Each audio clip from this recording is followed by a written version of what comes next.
देश में चुनाव की सरगर्मियां बहुत जोरों से चल रही है। इस हिसाब से देखा जा रहा है कि आज इस पार्टी के नेता उस पार्टी को ज्वाइन कर रहे हैं, तो उस पार्टी के जो सदस्य हैं इस पार्टी को ज्वाइन कर रहे हैं। इसी को लेकर उथल पुथल मची हुई है।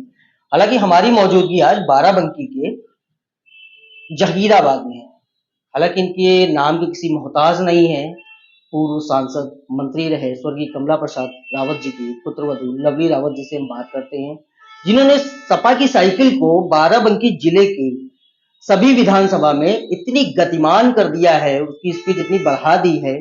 अब देखते हैं कि इसमें गतिमान करने की इनका कितना योगदान रहा है, क्या रहा है। आइए हम सीधे बात करते हैं और लवली जी से जानते हैं। लवली जी, बहुत बहुत स्वागत है आपका हमारे चैनल पे।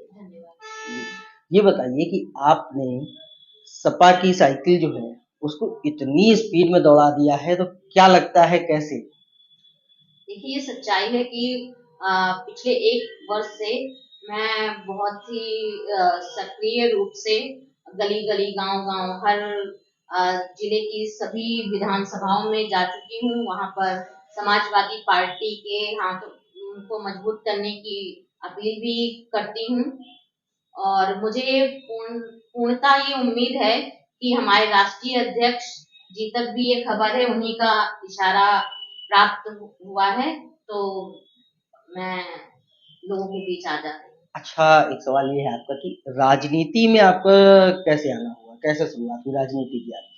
राजनीति में हमारे जो ससुर जी रहे हैं स्वर्गीय कमला प्रसाद रावत जी, उन्होंने मुझे 2010 में जिला पंचायत अध्यक्ष के लिए चुनाव लड़वाया था। तो हालांकि तब ये सीट रिजर्व नहीं हुई, अ, तो मैं मसौली प्रथम से जिला पंचायत सदस्य चुनकर आई। जी। अच्छा, एक पर्सनल सवाल ये है कि आपकी मैरिड लाइफ को लेके, मतलब घर की गृहस्थिति, आप एक गृहिणी भी हैं, तो घर की गृहिणी को किस तरीके से टाइम शेड्यूल कैसे मैनेज करती है? मेरे ख्याल से एक अगर सही एक वर्कर की एक आइडियल भूमिका अगर कोई निभाता है तो वो है गृहिणी। गृहिणी से आप गृहिणी से बढ़कर कोई भी किसी काम को किस रूप में व्यवस्थित रूप में किस तरह करना चाहिए वो और कोई नहीं कर सकता जितना गृहिणी कर सकती है। सुबह से उठकर नाश्ते से लेके रात के डिनर तक, बच्चे से स्कूल भेजने से लेकर हस्बैंड को ऑफिस भेजने तक, घर के कामों से लेकर बाहर के कामों तक, तो गृहिणी और के रूप में और एक राजनेता के रूप में मैं दोनों के फर्ज आसानी से निभा पाती हूँ, क्योंकि मुझे मेरे ससुर जी का आशीर्वाद मिला, मेरे पति वेद प्रकाश रावत जी का बहुत ही सपोर्ट मिला है, तो मेरे लिए ये बहुत आसान रहा। कैसे, क्या लगता है जब आप फील्ड पे जाते हो, लोगों से मिलते हो, तो क्या लगता है कि अपना परिचय देना पड़ता है, या फिर आप तो जिस हिसाब से आपके जो ससुर जी थे उनका नाम तो किसी नाम के मोहताज नहीं है, बिल्कुल तो बिल्कुल क्या लगता है आपको? सर्वविदित है, सभी लोग जानते हैं कि हमारे ससुर स्वर्गीय कमला प्रसाद रावत जी जिले से कई बार सांसद रहे, मंत्री रहे, कई बार विधायक रहे। हमारी जो सासू माँ हैं धर्मी रावत जी, वो भी सिद्धौर से विधायिका रही हैं। तो जब मैं जाती हूँ तो लोग तुरंत पहचान जाते हैं, एक तो इनका हूबहू चेहरा हमारे ससुर जी से मिलता है, तो बिल्कुल तुरंत लोग हाथों हाथ लेते हैं, हम लोगों को बहुत ही आशीर्वाद प्राप्त होता है। मैं बहुत ही अपने आप को भाग्यशाली मानती हूँ। साथ में ही हमारे जो है कमला प्रसाद रावत जी के जो सुपुत्र है वेद प्रकाश रावत जी, वो भी मौजूद है। आइए उनसे भी बात करते हैं। हालांकि ये भी कहीं ना कहीं कोई मोहताज नहीं, इनके पूरे परिवार में राजनीति और राजनेता ही हैं सर। तो वेद प्रकाश जी, बहुत बहुत स्वागत है आपका हमारे चैनल पे। धन्यवाद गुरु जी। ये बताइए कि आप किस पद पे इस समय कार्यरत हैं राजनीतिक इसमें? देखिए, हमारा पद कोई नहीं है जी। हम लोग लंबे समय से जनसेवा ही करते आ रहे हैं। वर्ष 1984 से मैं मेरे पिताजी जनपद बाराबंकी में मेंबर ऑफ पार्लियामेंट चुने गए थे, सबसे कम उम्र के सांसद देश में हुए थे, और भारतीय राष्ट्रीय कांग्रेस की उस समय सरकार थी। माननीय देश के प्रधानमंत्री स्वर्गीय राजीव गांधी जी मेरे पिताजी को बेइंतहा मानते थे, बहुत मोहब्बत थी उनको, और हम लोग शुक्रगुजार हैं हमारे परिवार को राजनीति में पदार्पण कराने वाली श्रीमती मोहसिना किदवई जी थी, जो हिंदुस्तान के कई पदों पर केंद्रीय मंत्री रही, बहुत से सेंट्रल मिनिस्टर के पदों को उन्होंने सुशोभित किया। उन्होंने हमारे पिताजी को एक ब्रेक दिया सियासत में, राजनीति में। तब से मेरे पिताजी राजनीति में आए और एक लंबा उन्होंने रास्ता तय किया समाज को, उसमें राजनीति। क्या लगता है कि सपा को लेके कई और भी दावेदार हैं, वो भी अपनी अपनी दावेदारी कर रहे हैं, तो उनसे क्या बेहतर आप कर रहे हैं कि पार्टी अगर आपको चुने तो क्या बेहतर? देखिए, लोकतंत्र में टिकट मांगना नैतिक अधिकार है और मैं एक सामान्य कार्यकर्ता हूँ, पार्टी का सिपाही हूँ और मेरी कोशिश है, मेरा प्रयास है कि मैं भी राष्ट्रीय अध्यक्ष से अपने चुनाव के लिए मांग करता हूँ कि मुझे भी मौका दिया जाए, मुझे भी जन सेवा करने का मौका दिया जाए। और क्योंकि मैं शुरुआत से ही छात्र जीवन से ही जब भी मुझे मौका मिलता रहा, मैं बराबर लोगों के बीच में आता जाता रहा। तो मेरा ख्याल है जनपद बाराबंकी में ऐसी कोई गली नहीं, ऐसा कोई गांव नहीं, ऐसी कोई ग्राम पंचायत नहीं और ऐसी कोई न्याय पंचायत नहीं, ऐसी कोई ब्लॉक नहीं, ऐसी कोई तहसील नहीं जिसमें मेरे पैर पड़े न हो। और मैं इलाके के हर 100, 200, 250 आदमियों को बाकायदा हूबहू मैं शक्ल से भी जानता पहचानता हूँ और नाम से भी जानता हूँ। पार्टी ने अगर आप पर भरोसा जता लिया और टिकट अगर दे देती है और अगर बाराबंकी की जनता आपको चुनकर लाती है, तो सर्वप्रथम आप बाराबंकी जनपद के लिए सांसद के रूप में क्या काम करेंगे? हमारे भारत देश में हमारा जनपद बाराबंकी राज उत्तर प्रदेश की राजधानी का बगल का सटा हुआ जिला है, मिला हुआ जिला है, लेकिन फिर भी कहीं न कहीं विकास से अछूता रहा है। विकास की किरण पहुंची, लेकिन अभी भी बहुत सी ऐसी जगह हैं जहां पर किरण नहीं पहुंच पाई, अभी भी बहुत ही पिछड़ापन है। और मेरी कोशिश रही है, मेरे पिताजी जब सन 1984 में एमपी हुए थे, उस समय जनपद बाराबंकी में खेतों की सिंचाई की किसानों को बहुत दिक्कत थी। मेरे पिताजी ने उस समय 2-250 बड़ी-बड़ी बिजली की पेयजल वाली बोरिंग लगवाई थी सरकारी। श्रीमती इंदिरा गांधी की निर्मम हत्या के बाद देश की बागडोर राजीव गांधी जी के हाथ में आई थी और मेरे पिताजी को ब्रेक मिला था। उस समय मेरे पिताजी सांसद हुए थे, तो जिले में सबसे ज्यादा खेतों की सिंचाई के लिए बोरिंग देने का काम मेरे पिताजी ने किया। फिर एक बार बाराबंकी में बहुत भयंकर बाढ़ आई थी, उसमें मेरे पिताजी ने बढ़ चढ़ कर हिस्सा लिया और क्योंकि उस समय मेंबर पार्लियामेंट थे, तो बाकायदा श्री राजीव गांधी जी ने उनको एक हेलीकॉप्टर दिया हुआ था। उस हेलीकॉप्टर से वो गांव-गांव पूरी सब्जी बांटते थे, बड़े-बड़े बोरे गिराते थे गांव में जी हेलीकॉप्टर से। तो इस तरीके से मेरी कोशिश है कि जहां मूलभूत सुविधाएं नहीं पहुंची हैं, जहां अभी भी सड़कें नहीं पहुंच पाई हैं, अभी भी बिजली की दिक्कतें हैं, अभी भी और भी बहुत से काम हैं जो अभी भी पिछड़ापन है। लोगों को तमाम सरकारी योजनाओं का भी लाभ नहीं मिल रहा। महिलाओं के साथ भी सशक्तिकरण की सरकार बात करती है, मौजूदा सरकार, लेकिन कहीं न कहीं महिलाओं के साथ आज भी खुलेआम अभद्रता होती है, महिलाओं का अपमान होता है, महिलाओं को वो इज्जत, वो मान, वो सम्मान, वो मर्यादा नहीं मिल पा रही है। तो हमारी कोशिश है कि महिला सशक्तिकरण में एक नया अध्याय लिखा जाएगा और जो भी हमसे बन पड़ेगा उससे कहीं ज्यादा हम करने, हमारे परिवार ने हमेशा करने का प्रयास किया है और किया भी है। इसमें बहुत बड़ी पीछे एक लंबी पारी खेली है, जिसमें हमने न मालूम कितने सड़कों का जाल बुना है, न मालूम कितने नए लोगों को रोजगार उपलब्ध कराया है, न मालूम कितने गांव में बिजली लगवाई।